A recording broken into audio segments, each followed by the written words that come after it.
Muy buenos días a todos los asistentes a este webinario de los estándares Pro Bono México. El día de hoy, en este webinario, cuyo tema es el impacto de la reforma fiscal en los FDIs y las obligaciones de las organizaciones de la sociedad civil.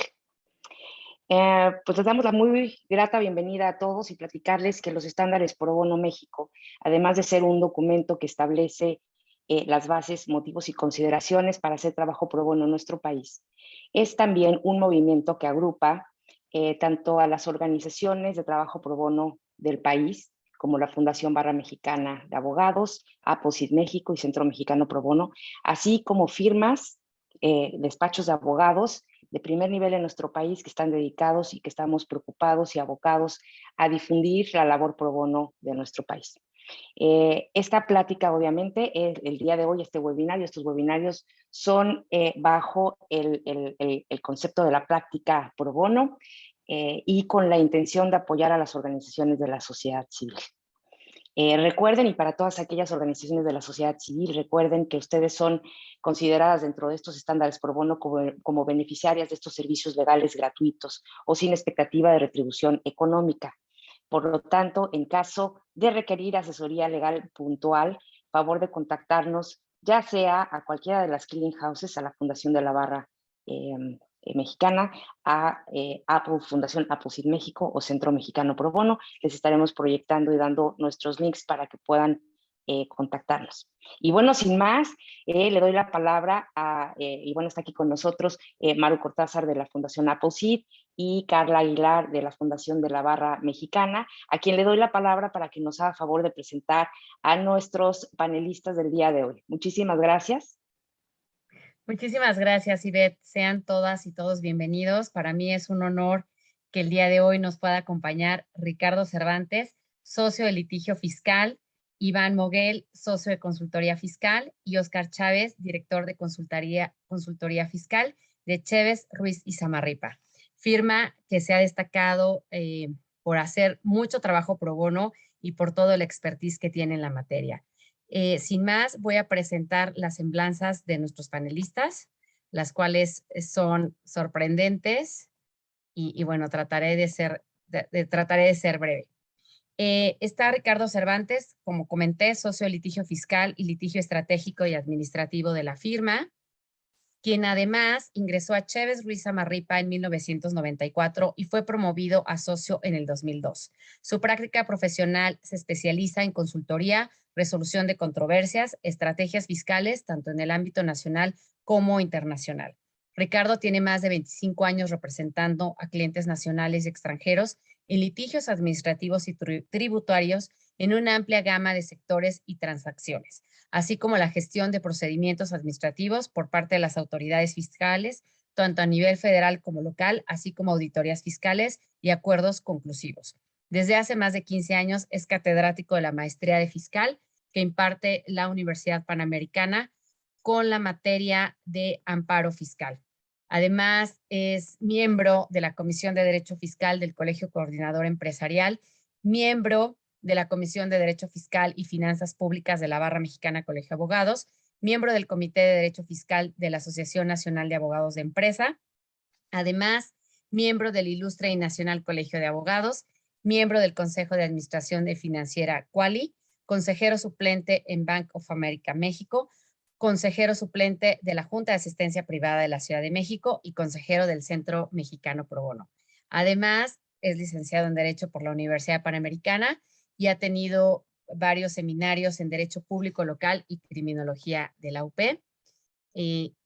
Ahora voy a presentar brevemente a Iván Moguel. Él es socio, como ya lo comenté, de consultoría fiscal en la firma Chévez Ruiz y Samarripa, a la cual ingresó en el año de 1982 y en 1993 fue promovido a socio.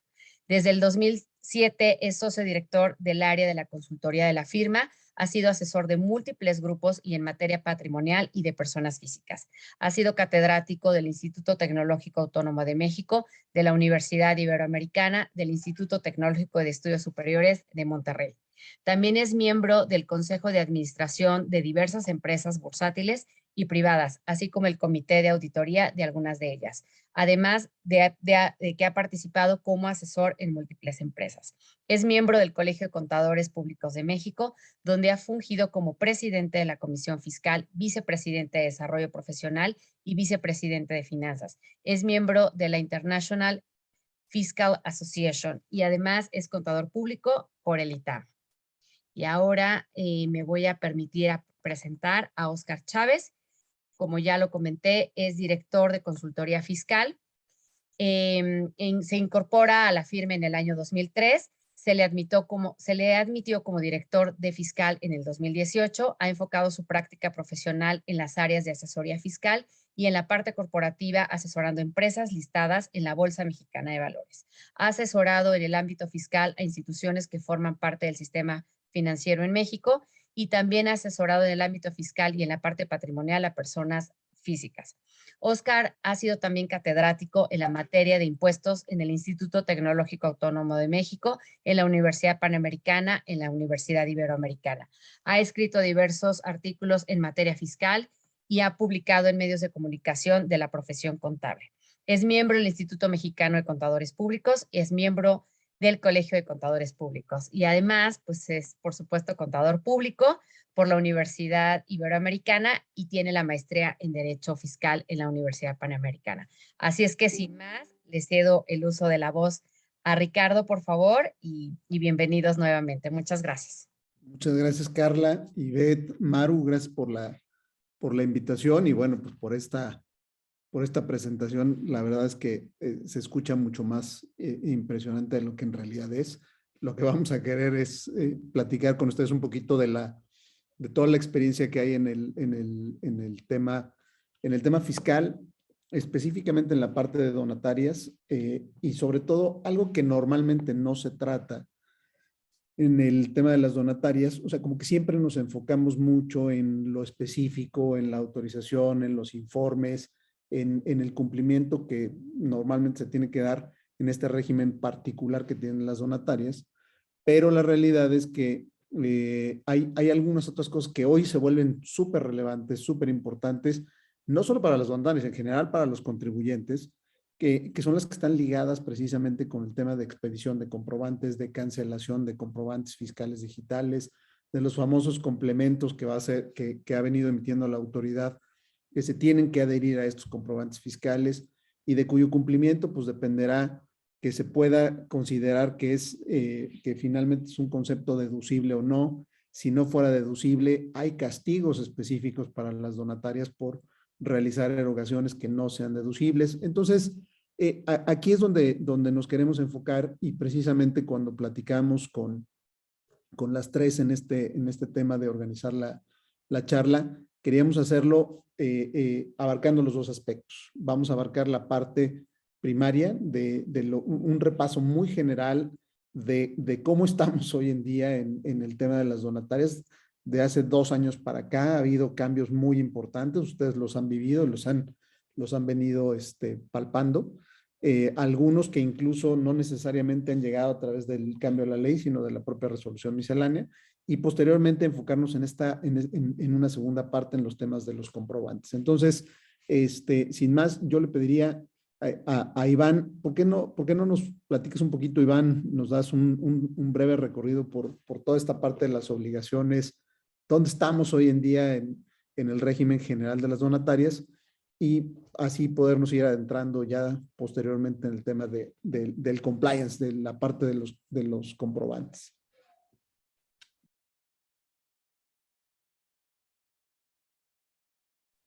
Sí, claro, Ricardo. Muchas gracias por la invitación. Ivette, Maru, Carla, muy amables. Con gusto estar aquí.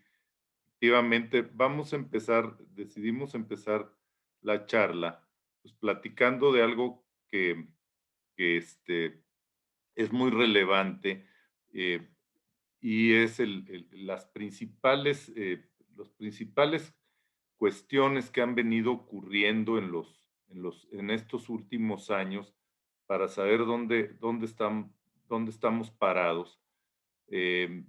Estamos obviamente ubicados, y aquí el tema de geografía siempre en la materia fiscal es importante, en el título tercero, el que habla de las personas morales que no tienen fines de lucro y que por lo tanto, en términos generales, no están obligados al pago del impuesto sobre la renta. Vamos a platicar de varias de las medidas que se han venido incorporando a la ley a lo largo de estos años y que yo diría o resumiría que han venido endureciendo las reglas para poder estar en este régimen. Estar bien y estar cumpliendo. Pero sí, la tendencia ha sido pues, el endurecimiento en las reglas para forzar a cumplir en este sentido en muchos requisitos que antes ni nos imaginábamos. Lo primero, recordar, si pasamos Oscar, gracias, los no contribuyentes están divididos en dos grandes grupos, diría yo. Los que yo llamo genéricamente son no contribuyentes por el solo hecho de su forma de constitución, tipo los sindicatos, las cámaras patronales o de comercio, los colegios profesionales, y aquellos otros que además de cumplir con un objetivo específico marcado en la ley, tienen que cumplir con un requisito que es el estar autorizados como donatarias para recibir donativos deducibles. De otra manera, si no cumplen esta segunda situación, dejan de estar e incluso pueden ser sujetos a otro tipo de consecuencias. Y esta lista se ha venido incrementando en cuanto al requisito de ser donataria. Hace varios años no existía la obligación de ser donataria o el requisito más que la obligación de ser donataria para estar en este capítulo. Estaban en las primeras que yo mencionaba, por el solo hecho de serla, calificaban en el capítulo de no contribuyentes. Y ese es el caso, por ejemplo, de las instituciones de enseñanza de hace algunos años, recordamos, todas ellas estaban aquí, las ecológicas y varios ejemplos más, ¿no? Pero entonces tener en cuenta en esta radiografía, en esta geografía que estoy haciendo del tema, que tenemos estos dos grandes grupos y vamos a ver por qué esto es relevante, aunque creo que pueden conocerlo. Seguimos, Oscar, gracias. Bueno, una de las cuestiones que deben tomar en cuenta todas, aquí sí todas, aquí no las marco por diferencia, no distinguimos entre ellas, es que va a haber casos en donde estas instituciones pueden llegar a tener pago de impuestos sobre la renta por no estar, por tener lo que llamamos un remanente distribuible ficto. Ahorita voy a esto, pero esto aplicará en todos los casos. Adelante, Oscar.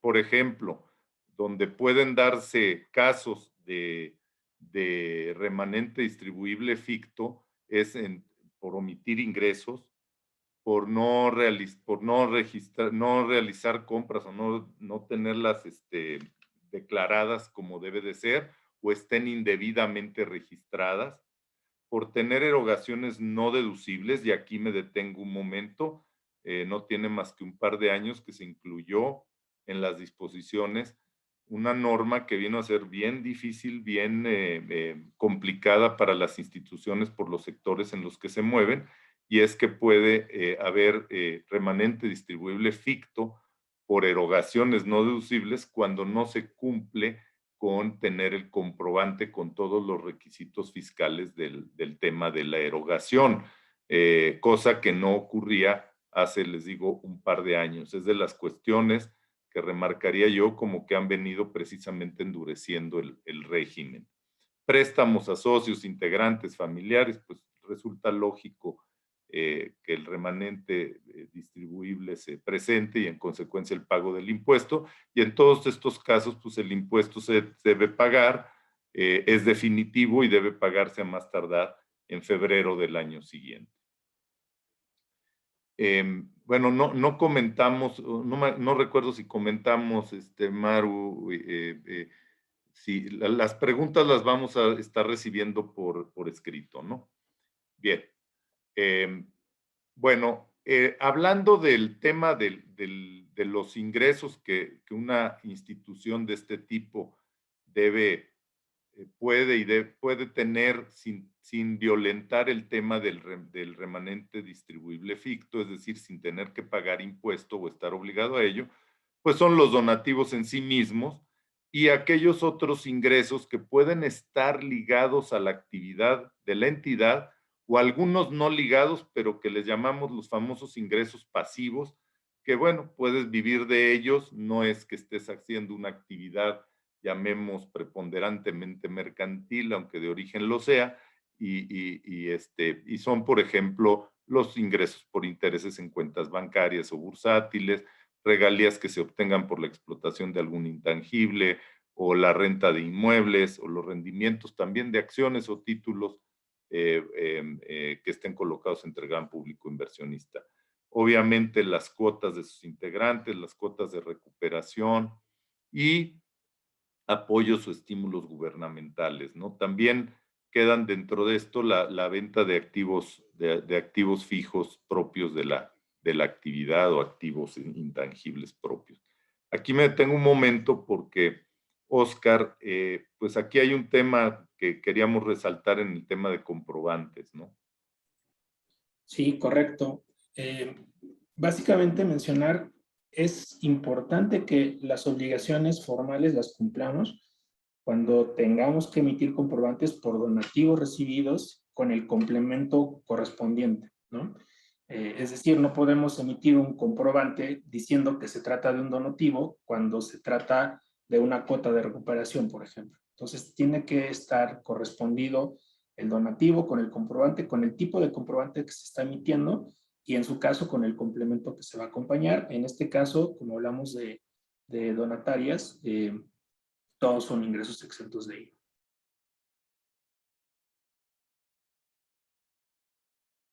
Muy bien.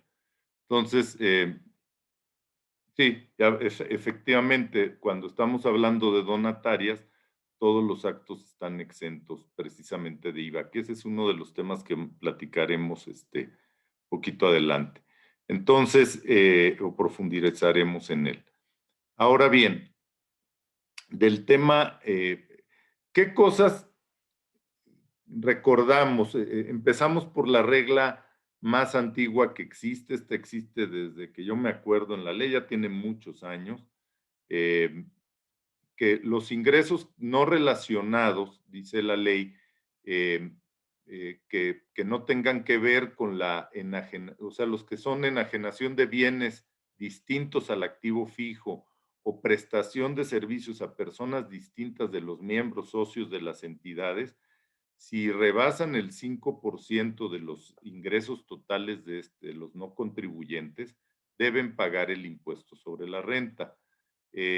Hay distintas reglas relacionadas con las deducciones que se pueden tomar sobre esto. El impuesto se calcula, en este caso, a la tasa del 30%, conforme al título segundo se determina esta ley, como lo hacen las personas morales lucrativas. Y se debe causar el IVA según corresponda el tipo de ingreso. O sea, si se trata de las demás entidades que no son donatarias, pues causarán el IVA por las actividades que tengan. Las donatarias, como ya decíamos hace un momento, ya están desde hace un par de años exentas del impuesto al valor agregado. Y aquí me detengo un momentito. Esta es otra de las medidas que la autoridad consideró el tema del IVA para también apretar. Consideraba la autoridad, la opinión de la autoridad es que había muchas entidades que no estaban pagando debidamente el IVA y en opinión de la autoridad quiso cortar por lo sano y dijo, me voy a dejar de estar revisando a todas y cada una de esas entidades de tamaño grande, chico, mediano, y voy a exentar de IVA. ¿Qué significa esto? Pues que el IVA que paguen no es recuperable, el que le paguen a cualquier proveedor por cualquier servicio, por cualquier gasto que tengan, y entonces al estar exentas tampoco deben trasladar el IVA y se vuelve un costo en la operación de las entidades. Pero el motivo, la razón, parte de este endurecimiento en las reglas, porque la autoridad consideró o detectó que había muchas entidades que no lo pagaban debidamente. Esta es la regla del impuesto a la renta, es la más antigua, regreso a ella, la que existe en la ley hace muchos años y todos conocemos, y se paga impuestos si hubiera una desviación en este sentido de más del 5%. Hace algunos años, yo creo que fue en el sexenio del presidente Calderón, se incorporó una disposición que luego se le dio reversa vía decretos presidenciales. Esta disposición señala, era hasta entonces el último párrafo del artículo 80 de la ley, señalaba que si se tenían ingresos por actividades distintas por las cuales estaba creada la entidad donataria autorizada, esta estaba dirigida solo, esta regla está dirigida solo a donatarias, no como la anterior, que es a todas las organizaciones no lucrativas, donatarias o no. Esta lo que dice es que si se rebasa el 10% de ingresos en ingresos que no sean los relacionados con el objeto social de la donataria o los relativos a las actividades pasivas que le llamamos nosotros en materia fiscal, cuotas de integrantes o de recuperación. Las pasivas pueden ser lo que ya les mencionaba, los intereses, las regalías, las rentas de inmuebles y los rendimientos bursátiles. Entonces, habría que pagar el 30% de impuesto. Esta norma, pues hubo un acercamiento de parte de las organizaciones de la sociedad civil con el gobierno después de que fue publicada esta norma y se logró en aquel entonces por varios periodos, no fue un solo decreto, sino fueron varios decretos que cubrían alrededor de 2 o 3 años cada uno, en donde se decía que esta regla se desactivaba de la ley. En pocas palabras, por decisión presidencial en esos momentos, creo que fueron 3 o 4 decretos, uno del presidente Calderón y 2 o 3 del presidente Peña Nieto, se decidió desactivar esta norma y quedó sin efectos hasta el 31 de diciembre del 2018, si mal no recuerdo. Cuando ocurrió el cambio de este último gobierno en enero del 2019, no se renovó esta desactivación, llamémosle así, y quedó plenamente en efectos esta disposición que venía, como les digo, de 7 u 8 años atrás. Esta es otra de las medidas que pues han sido parte del paquete, digamos, que se ha incorporado durante la presente administración para endurecer el cumplimiento de las normas que las entidades de este tipo tenían que cumplir. Ligado a lo que ya les mencionaba en el IVA de estar exentos del impuesto al valor agregado por lo que ya les mencionaba. La obligación es de, si se rebasa, de pagar el 30% y continuar con la expedición de los comprobantes fiscales digitales. Gracias, Oscar. Otras de las normas que se incorporaron estos últimos años, unas ya existían, pero hay otras que esta en particular fue del año 21, que fue ahora el nuevo último párrafo del artículo 80, para señalar que cuando se tienen ingresos superiores al 50% por actividades distintas a las que ya mencionaba, se revocará la autorización. Se pierde la autorización para ser donataria con una serie de consecuencias adicionales que tampoco existían. El caso es que en este particular requisito se pudiera reobtener la autorización dentro de los 12 meses siguientes a que se perdió, y si no se obtuviera o se perdiera en definitiva, aunque allí las reglas son un poco confusas, debo de admitir, no está muy claro cómo aplicar esta regla, pero es de los casos en donde está la confusión, perdón, entre que si pierdo la autorización y la reobtengo, cómo se maneja el tema de si pierdo el patrimonio de la entidad o no. porque la pérdida de la autorización, como en otros casos, dará lugar a que el patrimonio de la donataria deba donarse a otra donataria, una tercer donataria, porque pues, la que pierde la autorización deja de serlo y el patrimonio no puede entregarse a los integrantes, sino debe de regalarse, donarse a una tercera donataria. Creo yo que es lo más relevante de esta disposición y también entre otros supuestos que se incorporaron y que podían ser causal de revocación, el no expedir comprobantes por los donativos o hacer la emisión de comprobantes de donativos por conceptos distintos a los que debieran de ser, ¿no? Bien, gracias. Dentro de las cosas que cambiaron en estos últimos años, y sabemos que algunas pues, derivan de casos muy sonados y desgraciadamente pues, han tenido sus temas, son los casos de liquidación, cambio de residencia. Esos casos, si se da una liquidación de la sociedad, un cambio de residencia automático, si se revoca, obviamente, si se pierde la vigencia, o una reforma muy reciente a solicitud expresa de la donataria se solicita la cancelación del permiso para hacerlo, la consecuencia de ello será destinar el patrimonio de la donataria a otra donataria. Esa es la obligación, diría yo, highlight, la más importante y la más relevante que tenemos que tener todos en la cabeza. Hay otro tipo de obligaciones que siguen en la ley, que vienen ya de años anteriores, como es el reporte, transparencia y en el uso y destino del patrimonio, el tener una estructura de gobierno cuando se tiene determinado tamaño en la entidad, y se tiene obviamente la obligación de no otorgar beneficios, como ya decíamos, sobre el remanente distribuible a los integrantes. Adelante, Oscar. Una obligación que está pendiente para todas las entidades de cumplir a más tardar el 31 de diciembre del 22 es la de incluir en sus estatutos una cláusula irrevocable precisamente de transmisión del patrimonio cuando ocurran los eventos que ya mencionaba de liquidación, cambio o cambio de residencia, y para decir que se transmitirá a una tercera entidad, una donataria autorizada.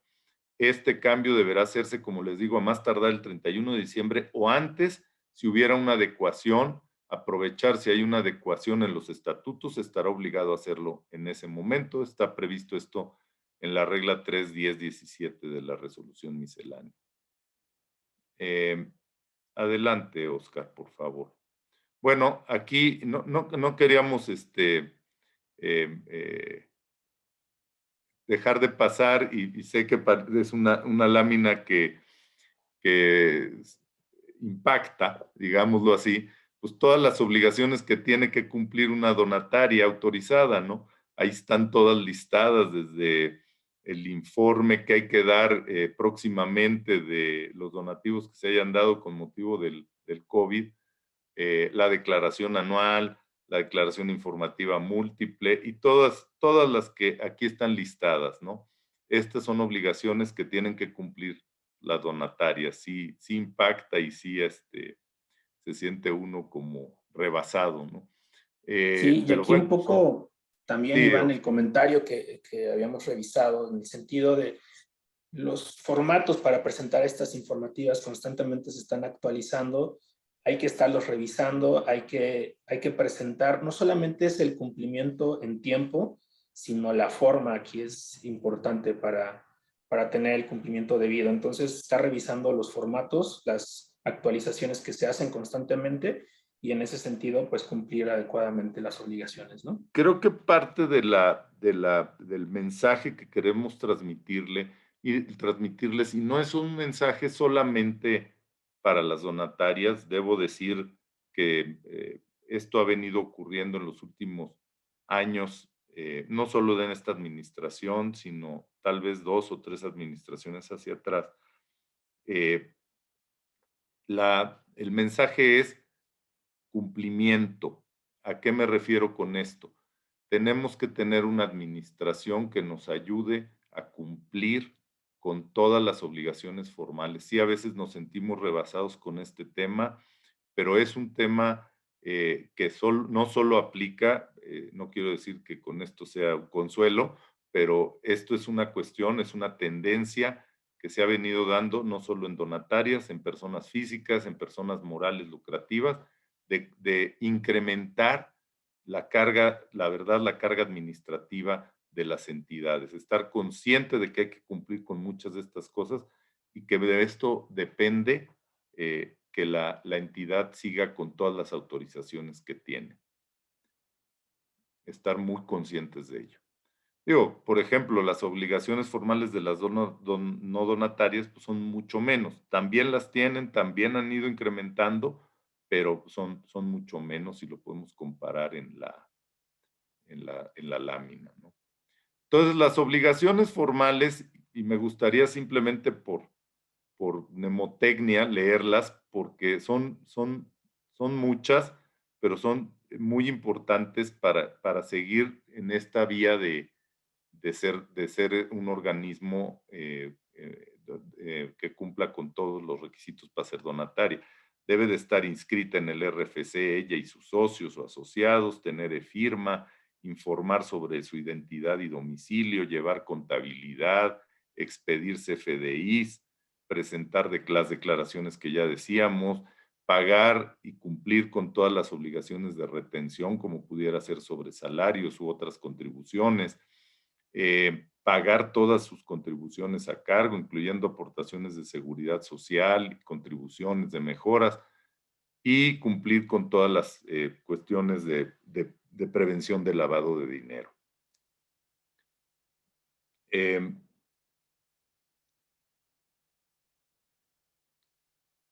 Hay que tener información a disposición del público por ser entidades que pues obtienen recursos del público en general y se está manejando recursos de terceros. Obviamente tener a la mano y a disposición la autorización obtenida, la relacionada con el uso que se le ha dado a los donativos recibidos y al patrimonio, y todas las relacionadas con el cumplimiento de las obligaciones fiscales correspondientes a los 3 últimos ejercicios, ¿no? Bueno, aquí están todas las causales, las quisimos resumir en una lámina que nos dijera en una fotografía todas las causales de revocación para seguir teniendo la posibilidad de recibir donativos deducibles. Y obviamente llamo su atención en una que vamos a profundizar más, la de no expedir comprobantes fiscales de los llamados CFDIs hoy en la jerga fiscal, ¿no? Ya decía yo de exceder del 50% de los ingresos, una que pues se le dio importancia desde el año pasado, el que tengamos funcionarios de alto nivel en la entidad, en el patronato, que estén en otro patronato que haya sido descalificado por estar en la lista del 69B, es decir, en la lista de quien factura cosas falsas, pues contaminaría a otras entidades. Ser publicado en esa lista obviamente lo descarta uno de ser donataria, y si el SAT llega a detectar incluso la que me parece la más pues dura, porque puede ser un poco subjetiva, detecte cualquier omisión de obligaciones, ¿no? Y ahí entramos al mundo de dónde está el incumplimiento muchas veces. La cancelación de la autorización también se puede dar cuando la propia entidad solicita la cancelación, cosa que no existía antes del 2021. Iván, aquí Sí. quisiera aprovechar Sí, Ricardo. en la recapitulación que nos haces para hacer algunas reflexiones en torno que nos está preguntando el público en estos temas antes de pasar ya de manera puntual a los Sí, que temas. de hecho aquí concluimos esta primera parte para ya pasar al CFDI. Yo creo que es un buen momento para hacer un alto, Ricardo. Exactamente. Quizá antes de comentar las preguntas, valdría la pena incluso señalar que algo que sí hemos detectado que sucede en algunas donatarias, en algunas organizaciones que tienen la autorización para recibir donativos deducibles, es que no necesariamente la expedición del comprobante ampara la realidad de lo que está sucediendo. Es decir, muchas se quedan con la idea de decir, bueno, pues finalmente yo doy un recibo de donativos y probablemente lo doy para amparar una aportación de alguno de mis miembros, o lo doy para realizar, en relación a un servicio específico que se hubiera prestado una capacitación determinada. Se me hace fácil decir, pues recibí un donativo, ¿no? Y se trata de conceptos diferentes. Incluso ya nos platicaba Iván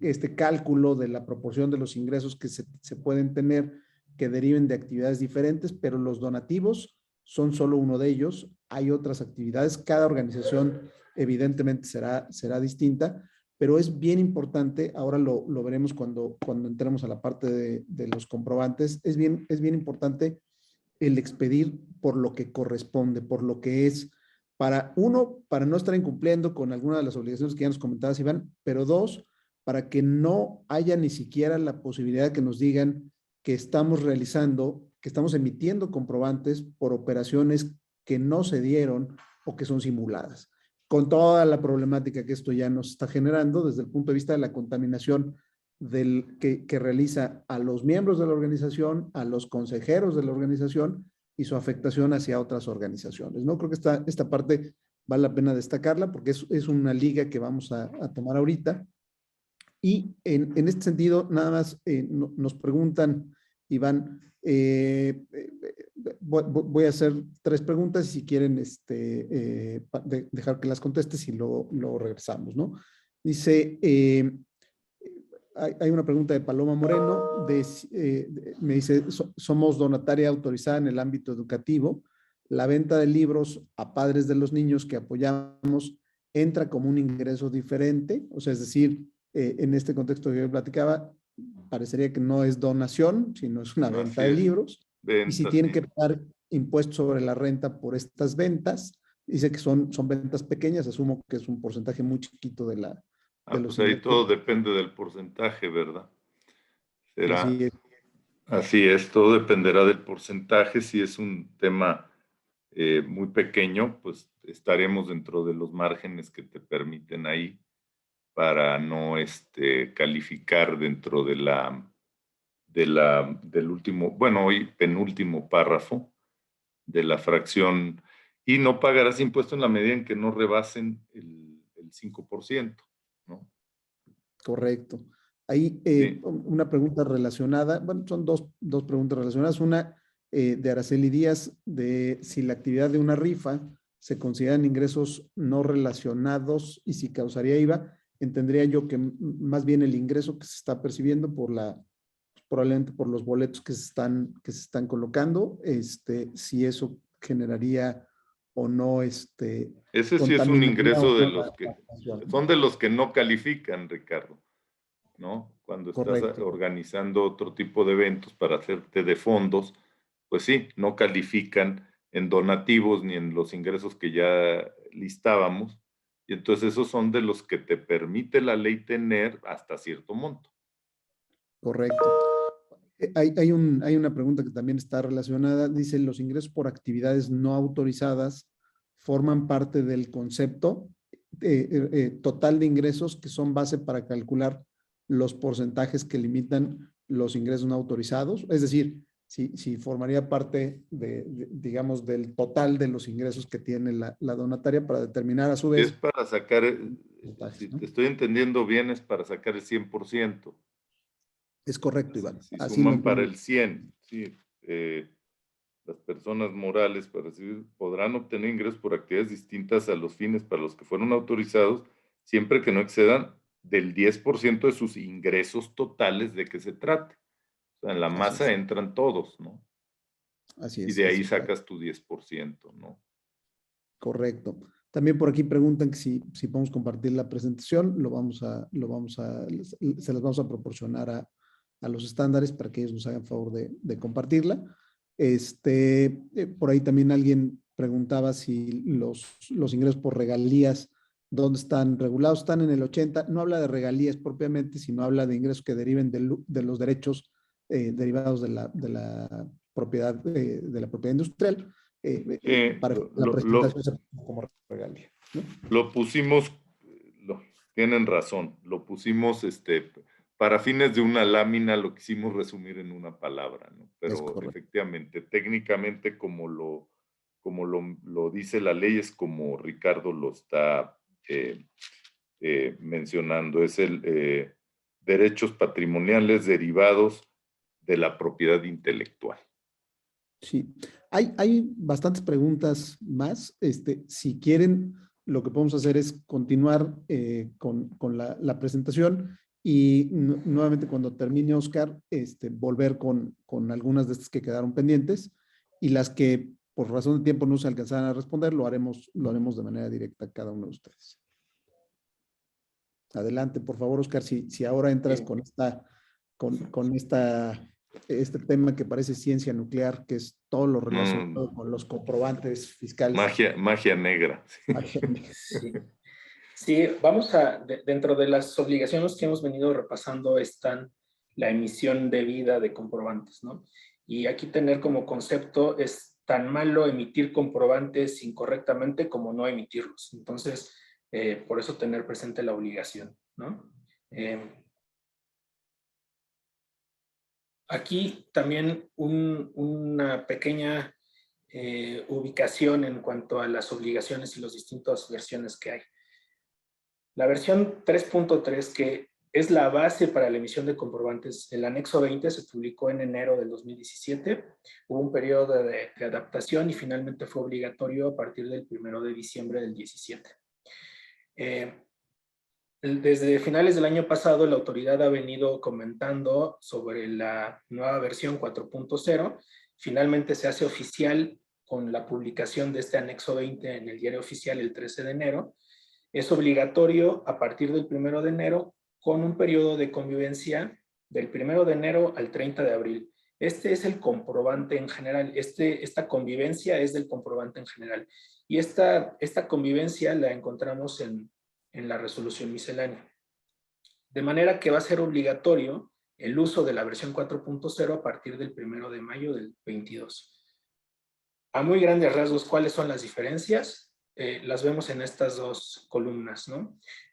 Hay un incremento en el número de campos, hay un incremento sustancial en el número de reglas de validación, hay más catálogos que se tienen que utilizar, y disminuye un complemento. ¿Por qué disminuye un complemento? Porque se incorpora para formar parte del comprobante de tipo ingreso, que es el de cobro por cuenta de tercero. Los catálogos se incrementan, como les decía, y las reglas de validación, ¿por qué incrementan? Aquí hay que estar interactuando con varios documentos. El primero, que es la base, es el anexo 20, es digamos, un instructivo para informáticos que van a saber cómo etiquetar cada uno de los campos que se tienen que considerar para la emisión del comprobante, si es obligatorio, condicional o requerido, si es obligatorio. Se incrementa el número de campos porque se consideran las modificaciones al código. Y las reglas de validación tienen que ver con estos documentos técnicos, como es el estándar, en donde también tendríamos que voltear a ver, no podemos decir, no podemos desconocer esos documentos técnicos para la correcta emisión del comprobante. Por eso es que incrementan de esta manera las reglas de validación. ¿Qué es el anexo 20?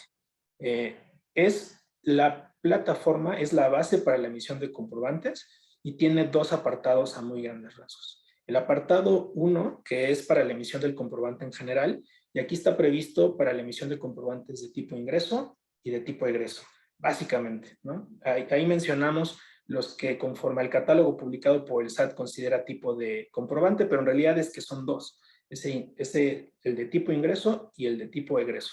Los demás son complementos que se pegan a un comprobante de tipo ingreso y que puede ser en cero.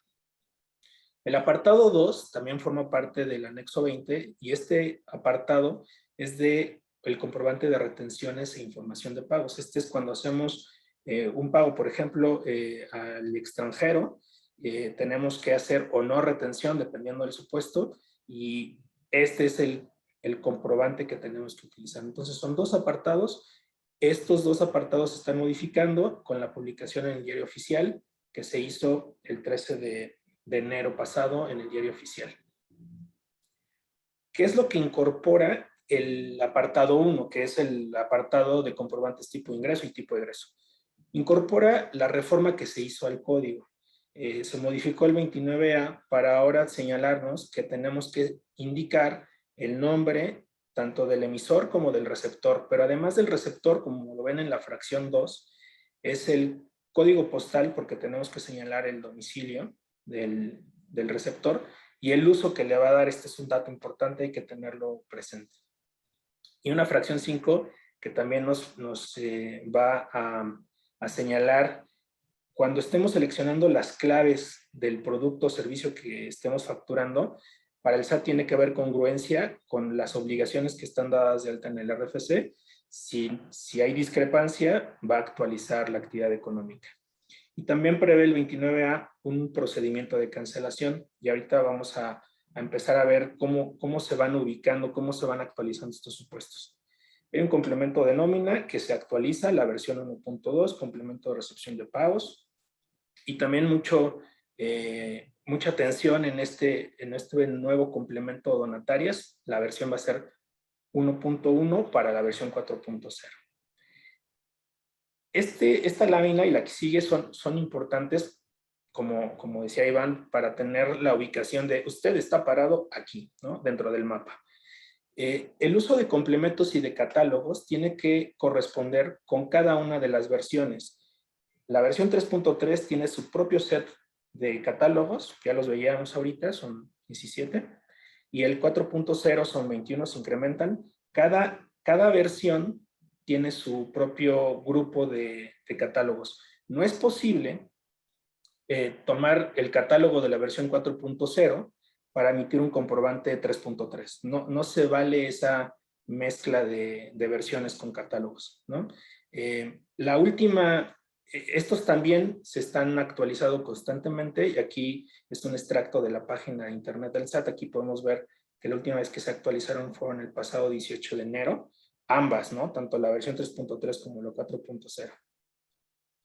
Y este creo que es un resumen de cómo tenemos que estar leyendo los catálogos y las versiones.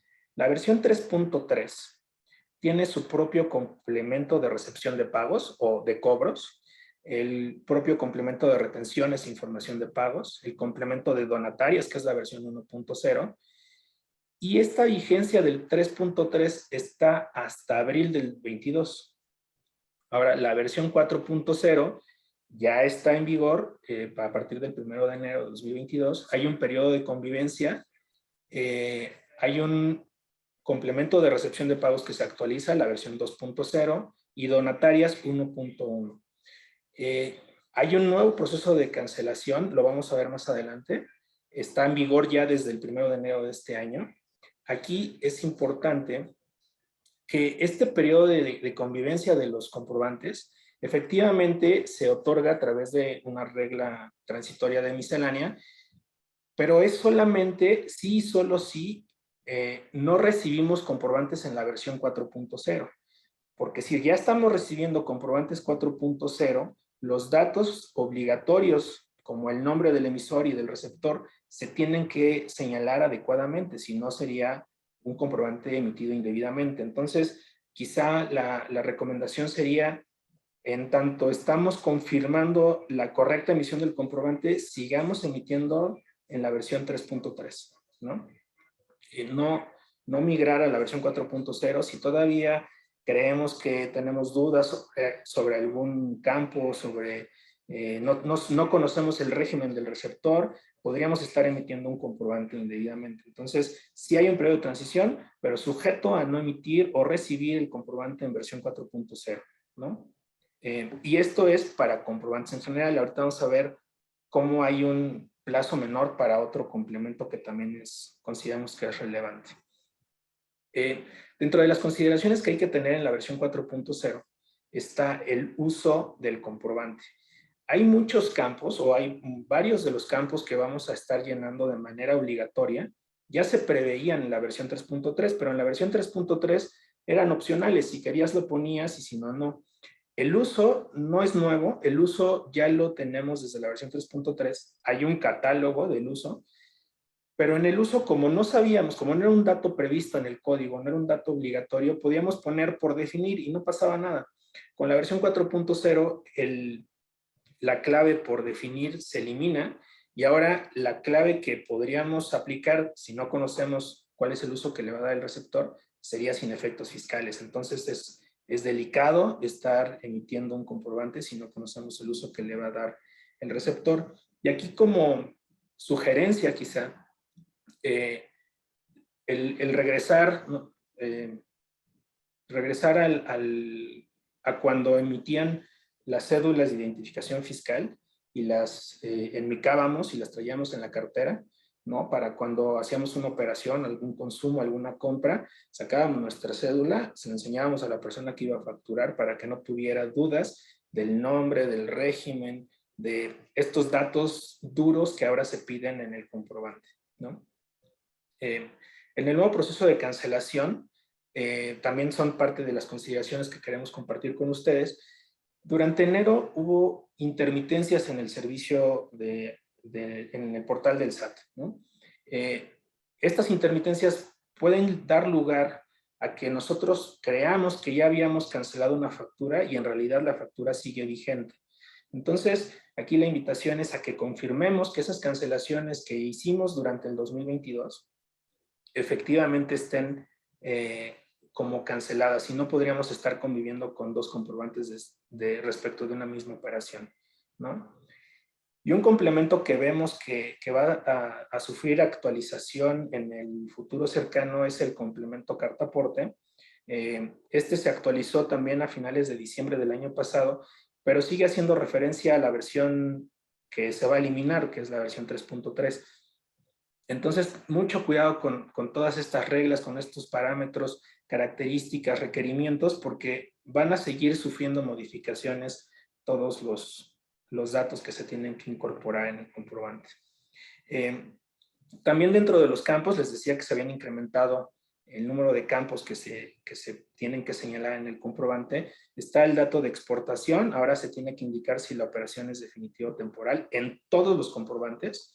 En todos, ahorita vamos a ver un caso de comprobante de nómina. También se prevé el campo de periodicidad. Este está diseñado para facturas globales, pero te lo requiere para todas. El complemento concepto por cuenta de terceros se incorpora como parte del comprobante, por eso les decía que se disminuyó el número de complementos en 1. Y también te pide si es la operación objeto del impuesto. Un poco para no perdernos en la teoría y verlo aterrizado a un caso más puntual. Queríamos compartirles con ustedes esta representación impresa que está dentro del apéndice 10 de la guía de llenado, que es la versión 4.0, está publicada en el portal del SAT, es información pública. Es un ejemplo en el que podemos advertir que este comprobante que emite una donataria ya está en la versión 1.1, quiere decir que se utilizó la plataforma 4.0 para emitirlo. Y aquí nada más curioso, ¿no? Que en el propio ejemplo que señala la autoridad, omitió el nombre del receptor, que es un dato obligatorio, como lo veíamos un poco láminas anteriores. Para que vean que todos se pueden equivocar, hasta la autoridad. Fíjate, Iván, que más que una equivocación, aquí llamamos su atención para dos temas fundamentales. El comprobante fiscal digital por Internet, en el argot le decimos CFDI y nos vamos con la inercia del CFDI, pero es que no es otro más que el electrónico. Es un comprobante que es difícil de leer porque está al renglón seguido con caracteres que de repente es complicado de leer, y por eso es que hay una representación impresa que presume que existe el electrónico. En las representaciones impresas hay una regla miscelánea que te dice cuáles son los datos que tiene que contener la representación impresa. Entonces, seguramente este es un dato que va a adecuar la autoridad en el futuro cercano, pero lo relevante es el electrónico, y en el electrónico les puedo asegurar que sí viene el nombre del receptor. Entonces, las representaciones impresas tienen sus propios requerimientos. Me parece que aquí pues no fue lo más afortunado, pero tampoco quiere decir que esté mal. ¿Por qué? Porque el que es correcto y el que tenemos que tomar es el electrónico, ¿no? Aquí un poco para que lo tomemos en cuenta también. Bueno, y un poco ligado, y quizá para interactuar con las preguntas que están haciendo, sobre, oye, si vendí libros en mi escuela, primero, si esa escuela tiene que tener autorización y ser donataria para estar en el título 3, ¿no? Como lo veíamos láminas anteriores. Pero aquí también es importante en la clave de producto y servicio que estamos viendo acá. Los donativos, digamos que el catálogo de productos y servicios se dividen en dos grandes rubros, en servicios y en productos. Entonces, cuando estemos facturando un donativo, va a entrar dentro de servicios, porque un tangible no es una cosa. Y el libro sí tendría que decir, oye, pues vendí, en la clave tiene que decir que es un libro, que es una cosa, ¿no? Entonces ahí hay una distinción. ¿Por qué se crean los catálogos? ¿Por qué tantos catálogos adoptados por el SAT para emitir comprobantes? Porque precisamente busca estandarizar la información que está recibiendo y a partir de allí tomar decisiones sobre el debido cumplimiento de los contribuyentes que están facturando la actividad por la que se dieron de alta, y por eso es que el uso cobra relevancia. El uso de los catálogos cobra relevancia. No es nuevo, está previsto dentro del código que tenemos que llenar los comprobantes utilizando los complementos y los catálogos publicados por el SAT. Entonces, eso me lleva al siguiente ejemplo, que en este caso también está tomado del apéndice 10 de la guía de llenado. Aquí lo que hicieron fue, el ejemplo que plantea la autoridad es, recibimos en donación colchones, ¿no? Y cobijas térmicas. Igual aquí viene la clave de producto, ya no es de servicio, ya es de un bien, de un tangible. ¿Y por qué mencioné que podemos recibir colchones, ¿no? Incluso no soy tan original, lo tomé del apéndice 10 de la guía de llenado, porque tendríamos que justificar también lo que vamos a comentar más adelante en la carta aporte, que también nos están hablando a nosotros. Nada más lo dejo para una referencia de tener presente que podemos llegar a recibir bienes, ¿no? Esta es una imagen, está saturada de datos, pero lo que queremos transmitir aquí es cuáles son los datos que me piden un comprobante de nómina. Me va a pedir el régimen fiscal del receptor, me va a decir si es, déjenme indicarlo con, aquí, me va a decir, dime si es objeto del impuesto, dime si hay información aduanera, dime si es parte de exportación, pero ¿cómo? Si estoy emitiendo un comprobante de nómina. Por eso es que no olvidemos que los complementos se montan, se pegan a un comprobante, en este caso tipo ingreso. Como el comprobante tipo ingreso tiene que tener todos estos datos de forma obligatoria, por eso es que ya en el instructivo me dice, lo tienes que llenar de esta manera. Vas a ponernos objeto del impuesto, no debe existir el campo a cuenta de tercero, etc., ¿no? Dentro de los campos que también, por ejemplo, el de exportación que les mencionaba antes, pues aquí cuando es de nómina hay que ponerle no aplica. En el uso le tenemos que poner nómina. Estos ya están parametrizados, hay que atender a los instructivos, ya está diseñado así. Aquí de esta lámina, solamente transmitirles, hay una regla miscelánea que nos permite corregir comprobantes emitidos en 2021 que tengan algún error, nos permite regularizar el comprobante a más tardar el 28 de febrero de este año, ¿no? Otro complemento, el de recepción de pagos. Aquí también están haciendo un incremento en el número de campos que hay que señalar, hay más reglas de validación, hay nuevas claves. Aquí lo importante mencionarles, se reduce el periodo de tiempo para emitir un complemento de recepción de pagos, si fuera el caso. Tanto cuando nosotros le pagamos a un proveedor como cuando, si tuviéramos la obligación de emitir un complemento de recepción de pagos, se reduce de 10 a 5 días naturales del mes siguiente. Tengámoslo presente para estas obligaciones formales que tenemos que hacer. Y el de retención e información de pagos, les decía que este es del apartado 2 del anexo 20, cuando nosotros hacemos un pago.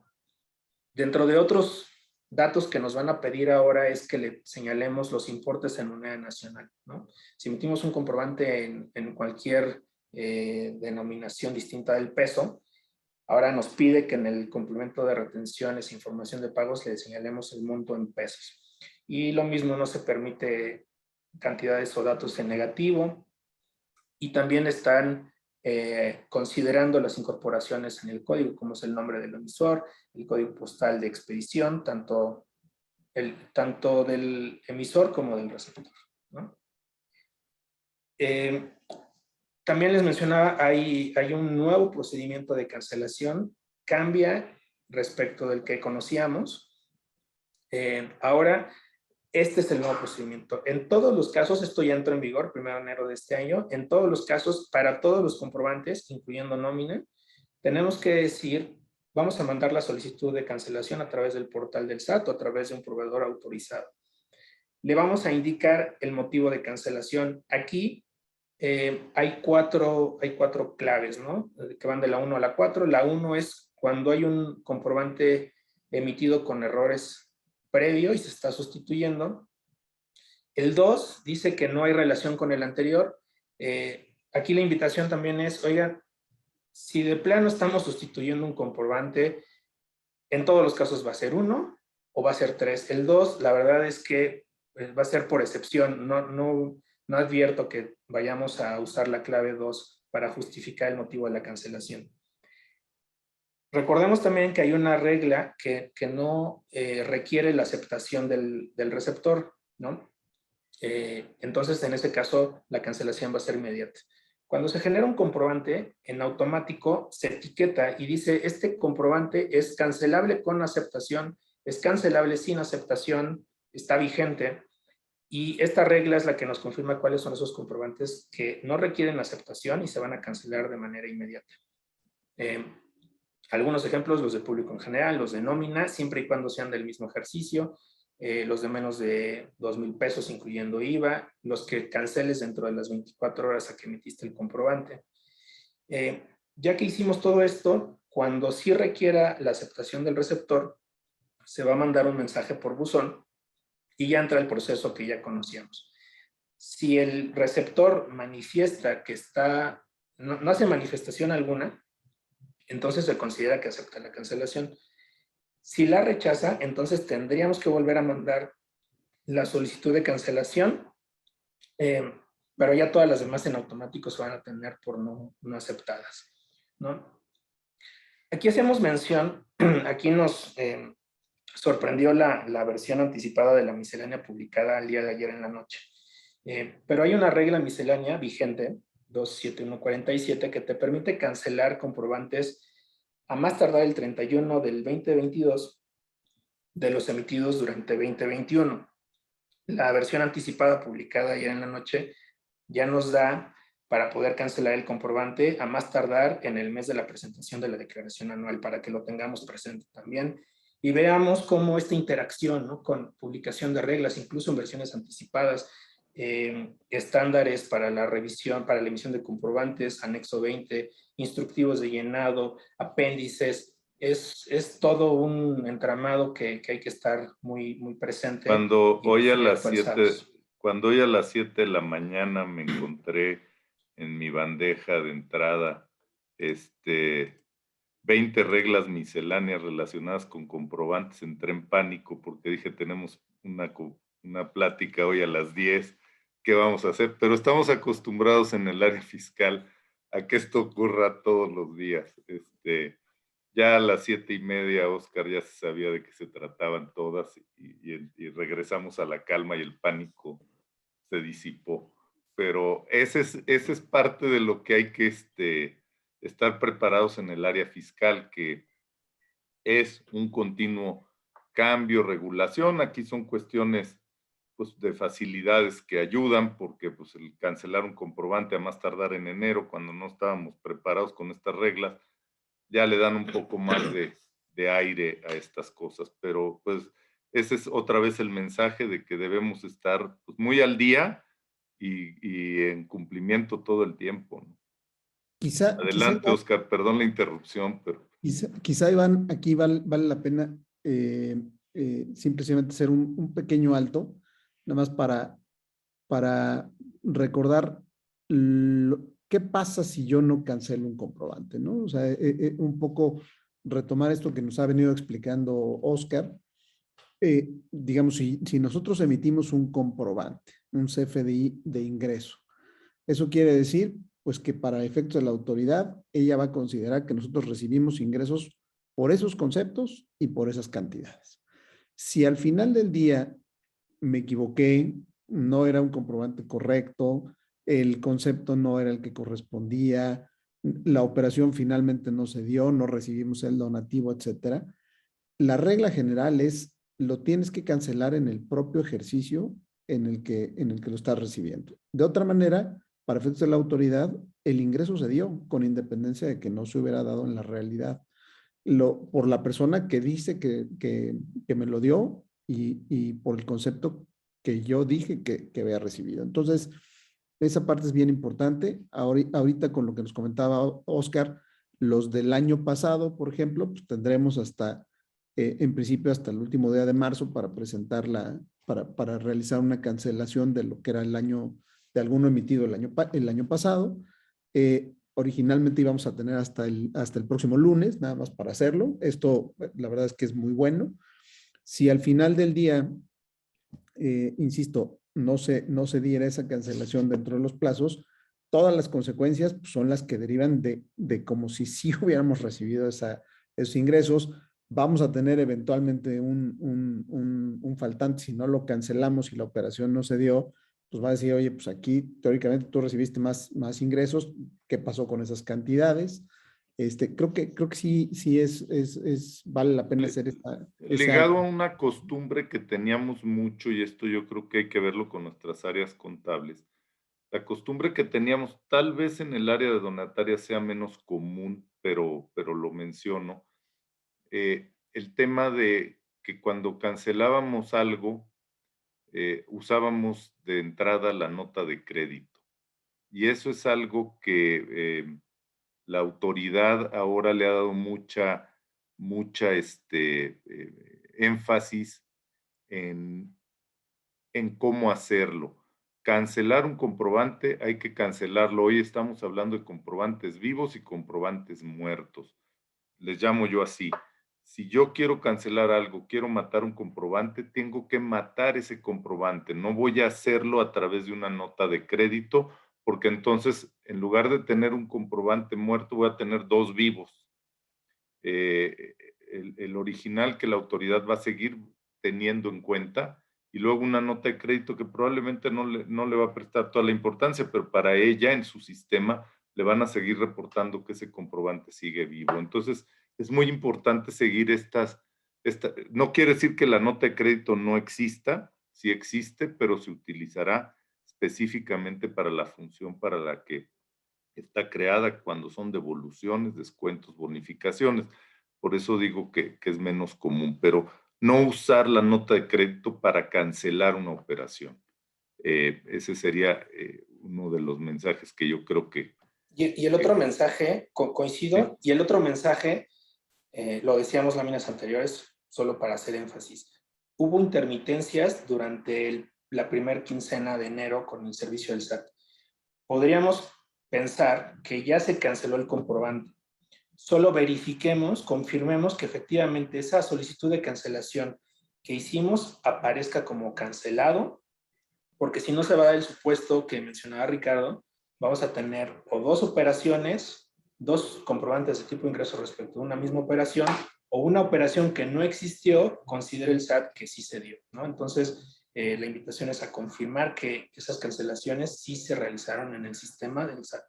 Correcto. Oye, Oscar, dos cosas aquí, aprovechando las preguntas. Uno es, perdón, yo mencioné el plazo para cancelar hasta marzo, que es en el caso de las personas morales generales el plazo de la declaración, pero las donatarias creo que es 15 de febrero la fecha que tenemos, ¿no? Entonces, digo nada más para tenerlo ahí en cuenta. Y hay por aquí una pregunta un poco, déjenme llamarle desesperada. ¿Qué pasa si quiero cancelar o tengo que cancelar algo anterior a 2021? ¿Qué hago? ¿No? No sé si nos quisieras comentar ahí, Oscar. Bueno, la verdad es que la cancelación, en caso de que el receptor la acepte, se va a poder hacer, ¿no? Pero el SAT la va a desconocer por las reglas que se incorporaron en el Código Fiscal de la Federación, ¿no? En el cuarto párrafo del 29A. Sin duda, el SAT va a desconocer la cancelación. Y aquí creo que es en donde más bien te paso el balón, porque lo que importa es, en esencia, ¿qué pasó? Si efectivamente, si auténticamente la operación no se dio, tenemos que documentar, tenemos que tener un expediente robusto que nos permita desvirtuar que ese comprobante emitido en su momento, pues fue de una operación inexistente, ¿no? Que no se llevó a cabo. Tendríamos que documentarlo para eventualmente desvirtuar eso en caso de que lo cuestione el SAT. Desde un punto de vista de emisión de comprobantes, me parece que se va a poder cancelar, pero en caso de una revisión, el SAT podría desconocer la cancelación por la regla dura del código. Exacto. Aunque desde luego aquí también vamos a tener siempre la posibilidad de decir la regla que no me permitía o que no me permite cancelar comprobantes más que en el ejercicio es una regla nueva que eventualmente tiene una transición respecto al ejercicio 2021 porque se declara en 2022, pero en relación a ejercicios anteriores, pues desde luego es una obligación que no existía, con independencia de que la tengo que cancelar el día de hoy. Quizá la problemática más difícil es cómo la cancelo, ¿no? Pero más allá de esa circunstancia, si tenemos un expediente, como dice Oscar, robusto en ese sentido, la verdad es que podremos afrontar una revisión por parte de la autoridad en caso que nos pretendieran decir que sí se recibió eventualmente ese ingreso, pero sí la recomendación que en principio siempre hacemos es hay que tratar de que las cosas reflejen en la parte contable lo que realmente sucedió, principalmente en temas de expedición de comprobantes y de gastos, ¿no? Correcto. Viene por aquí también, la verdad, hay varias preguntas, creo que varias de ellas las vamos a tener que responder, digamos, de manera directa, pero a lo mejor nada más para tomar dos, Oscar, antes de entrar a la parte de los complementos de carta aporte. Viene por aquí José Luis Cárdenas, nos dice, si recibí un ingreso el 29 de abril con la versión 3.3, debo hacer un complemento de pago con la versión 3, aunque lo realice el 2 de mayo, ya no podré usar la nueva versión 4. Es la duda que nos plantea por aquí José Luis. No sé si quisieras comentar algo. Sí, me parece que lo desafortunado de estos periodos de convivencia, que en su momento se le comentó a la autoridad, oye, no me hagas tener periodos de convivencia precisamente por todas las particularidades que implica estar conviviendo con varias versiones simultáneamente. La respuesta me parece sí. Emites el comprobante versión 3.3 con complemento 1.0 donataria, y si te pagan ya en el periodo en el que está vigente la versión 4.0, tendrás que emitirlo con las versiones y los complementos vigentes en el momento de recibir el pago. De acuerdo. Y Marta Carrero nos pregunta, son ellos una donataria autorizada, dice, en cuanto al uso de los donativos de empresas, dice, no se permitía en el 3.3, es decir, no existía el concepto donativo, se usaba gastos en general, aunque fuera por donativo. ¿Esto va a seguir igual o ya se va a poder poner donativo en el uso, aunque sea persona moral? Sí, me parece, honestamente me gustaría revisar el catálogo, pero me parece que es posible ya seleccionar donativo. Muchas gracias, Oscar. Bueno, por cierto, Ricardo, un comentario. claro. Ya esto que hablaba Oscar de la cancelación de los comprobantes del año anterior, nos dan hasta la fecha, con lo que apareció hoy en la mañana, hasta la fecha de la declaración anual. Nada más que en las donatarias la fecha de la declaración es febrero 15. Correcto. Entonces, nos extendieron en todos los demás casos hasta 31 de marzo o abril, dependiendo si son físicas o morales, 2 o 4 el título, pero en este título nada más nos lo extendieron 15 días. ¿no? Es correcto, Iván, sí. Es lo que había yo puntualizado al Sí. inicio, pero creo que es muy buena acotación nada más para retomar. Que lo menciono por lo que dice aquí la lámina al final. Tenemos que corregir esta parte de la lámina porque esto fue un cambio de hoy en la mañana. ¿Ok? Correcto. Es eso. Ahí, bueno, pues si seguimos, Oscar, con la parte del complemento carta-aporte, y quizá al final, si tenemos todavía poco de tiempo, respondemos algunas más, y las otras lo haríamos de manera directa nuevamente, ¿no? A cada uno de Sí, son comentarios muy puntuales, solo para que lo tengamos presente también como obligación. Desde el año pasado se ha venido trabajando con este complemento, carta-aporte.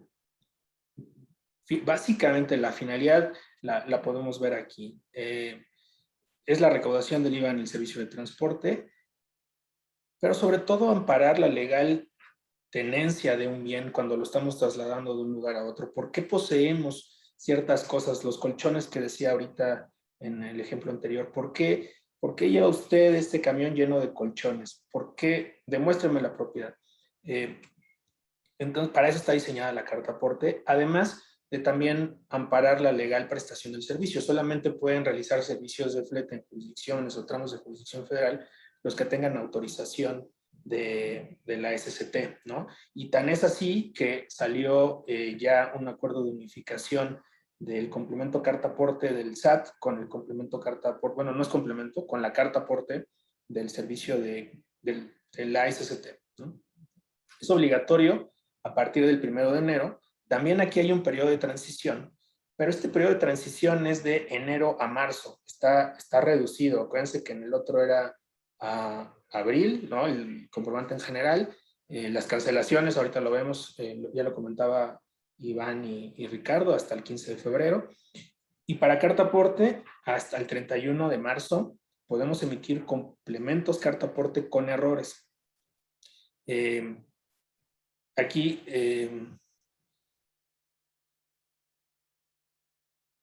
Aquí, las reglas, es todo un capítulo de la miscelánea, y las reglas es sobre todo para el que pongo en negritas, ¿no? Propietarios de mercancías. Cuando nosotros estemos trasladando esos colchones con medios propios y estemos transitando por un tramo de jurisdicción federal, tendríamos que desvirtuar con una carta aporte por qué tenemos esos colchones en la parte trasera del camión. Hay reglas que hay que tomar en cuenta de cuándo se considera que no se toma un tramo de jurisdicción federal, que podrían aligerar la carga administrativa de la emisión de este tipo de comprobantes para desvirtuar que tenemos esos medios o esos bienes en el tránsito, ¿no? Me parece que tiene que haber forzosamente una corrección en los instructivos de llenado, porque hoy están haciendo referencia a la versión 3.3 y ese fue el que se publicó a finales de diciembre. Tiene que actualizarse, seguramente va a ser en los siguientes días, en los próximos días se va a actualizar para señalar que es para la versión 4.0, pero hoy no se ha publicado. Como les mencionaba, se han actualizado distintos complementos como el de nómina, los que he mencionado. El de carta aporte como tal no se ha actualizado hasta el momento, seguramente va a sufrir actualizaciones. Y tenemos que conocerlos también porque seguramente tendríamos que cumplir estas obligaciones. ¿Cuáles son las consecuencias de no emitir el complemento de manera adecuada?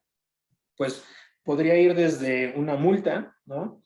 Hasta el embargo de la mercancía o de los bienes que estemos moviendo de un lugar a otro, pero también puede implicar la revocación de la autorización, en su caso, por estar emitiendo comprobantes que no cumplen requisitos, restricción del certificado de sello digital. Es decir, es una serie de consecuencias que hay que tener presentes. Es una sobreregulación al sector. Ya lo decíamos que hay una sobreregulación también para donatarias, pero no es exclusivo. Es prácticamente la forma en la que ha venido operando la autoridad fiscal, pues para tener información en tiempo real tomar decisiones en relación con iniciar auditorías, con hacer revisiones y asegurarse que los bienes que están circulando, transitando en territorio nacional, pues alguien los documentó de manera adecuada, ¿no?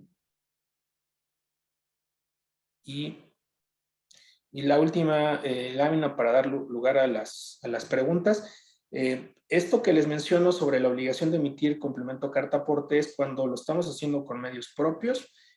Nos dijo alguna empresa, alguna persona física, oye, tengo tales bienes, si los quieres, están a tu disposición, y nosotros los estamos moviendo, entonces tendríamos que amparar este movimiento de mercancía.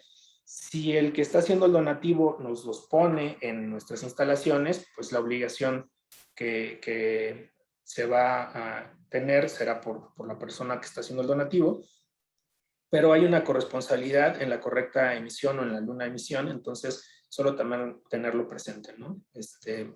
Esos me parece que son los mensajes que teníamos en relación con comprobantes. Muchas gracias, Oscar. Oye, una pregunta que naturalmente se está dando en estos casos, no solamente en donatoria, sino en general en nuestros clientes. ¿Qué pasa con aquellos comprobantes que se emitieron en 2021 que traen algún error? Comprobantes vinculados con el complemento carta aporte, es decir, con transporte de mercancías, y que en 2021, en 2022 se tendría que hacer esta corrección del comprobante, esta cancelación con la emisión de un nuevo comprobante. Tienen que tener complemento carta aporte este comprobante, aunque el servicio hubiera prestado en 2021. Y la duda es, bueno, ¿y tiene que ser perfecto el complemento carta aporte asumiendo que se hace ahorita o puede ir con errores? Sí, todavía estamos dentro de este periodo de transición hasta marzo, en donde podríamos tener un comprobante exclusivamente hablando de carta aporte, puede tener errores, y lo ha señalado el Servicio de Administración Tributaria en artículos, en disposiciones transitorias de la miscelánea, no va a haber sanción, ¿no? Entonces, se podría hacer durante 2022, incluso podría tener errores y no va a haber sanción. Pero me parece que no es una respuesta genérica de aplíquese para todos los casos. Hay que revisar el supuesto, porque ya les decía, es todo un capítulo de reglas misceláneas en donde te dice cuando el servicio lo contratas con un tercero, cuando eres tú mismo quien mueve tus mercancías, cuando solamente transitas por tramos locales, cuando los vehículos son ligeros, no necesitas tener este tipo de documentos. Entonces, hay que revisar cada caso, partir de esta premisa, ¿no? Si lo llegara a hacer durante 2022 y tiene un error, no habrá sanción. Muchas gracias. En ese mismo contexto preguntan si se envía algún medicamento por algún servicio de mensajería y el medicamento va donado, ¿debo hacer carta aporte o no? Pues creo que va un poco en relación a lo que ya nos comentabas, ¿no, Oscar? Es correcto, es correcto. Es decir, si fuera un envío local, es decir, dentro de una misma ciudad y no cruzara más de 30 kilómetros de jurisdicción federal, en principio no habría que tener complemento carta aporte, sí, desde luego el comprobante fiscal digital que ampare el servicio, ¿no? Sí, con la condición de usar un vehículo ligero, ¿no? Conforme a la norma que hace referencia en la miscelánea, que básicamente son camiones de 4 ruedas que no sean de más de 19 toneladas. Eso está en función también del tipo de carretera que esté tomando el camión. Tampoco es una respuesta de así es para todos los casos, depende del tipo de tramo que estés tomando. Y depende del vehículo, pero si es un vehículo de 4 llantas, digamos como una referencia rápida, y no estamos tomando un tramo de más de 30 kilómetros, podríamos llegar a esta conclusión. De acuerdo.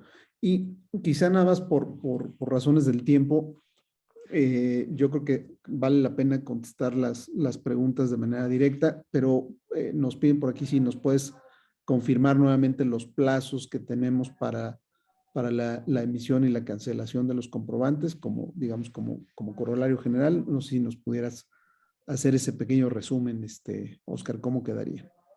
Sí, tenemos un periodo de convivencia para adoptar la versión 4.0 a partir del 1 de mayo.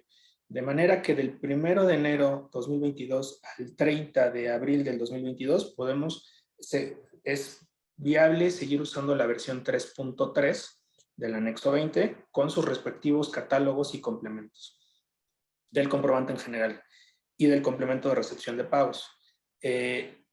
Lo otro es para los comprobantes de carta aporte, se pueden emitir incluso con errores del 1 de enero al último día de marzo del 2022. Y el periodo de cancelación es, conforme al proyecto de miscelánea publicado ayer por la noche, es a más tardar en la fecha en la que se deba presentar la declaración anual.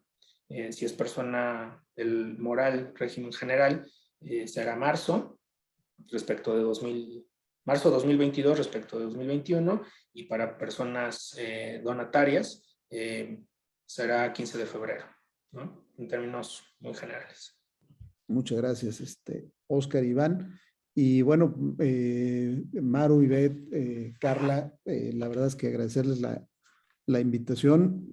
Hay muchísimas preguntas, cosa que agradecemos desde luego. Y vamos a darnos el tiempo para contestarlas todas y cada una de ellas. Creo que las más generales quedaron resumidas en lo que ya platicamos, pero bueno, el tiempo siempre es un villano con nosotros. No saben, muchísimas gracias, Ricardo, Oscar, Iván. Es un tema que, como pueden ver, pues quedan muchas dudas. Entonces, les agradecemos mucho su participación, acompañarnos en este taller. Les haremos llegar el chat, les haremos llegar los correos de las personas para que nos hagan favor de contestarles. Muchos nos están preguntando si podremos compartir esta presentación y la grabación. Entonces, si tenemos su visto bueno, con mucho gusto se las compartiremos. Y pues desde los estándares, agradecidísimos, y también para todos los que nos acompañan. Rafa, si pudieras proyectar la información de las 3 clearing houses. Somos 3 organizaciones dedicadas y unidas y que trabajamos y que somos cofundadoras con firmas como Chévez Ruiz Amarripa de este movimiento Estándares Pro Bono. Se pueden acercar también directamente a nosotras, la Fundación Barra Mexicana, obviamente desde Appleseed México, con muchísimo gusto les apoyamos, y también desde el Centro Mexicano Pro Bono. Aquí tienen los datos de contacto, y si tienen alguna, ya una necesidad concreta, una duda, no duden en contactar a cualquiera de estas 3 organizaciones, que con gusto estaremos para atenderles. Muchísimas gracias, Ricardo, Oscar, Iván. Gracias por su tiempo, y estaremos haciendo llegar la presentación y la grabación. Que tengan muy buen día y gracias por acompañarnos a todos. Gracias. Gracias. Bye. Buen día. Hasta luego.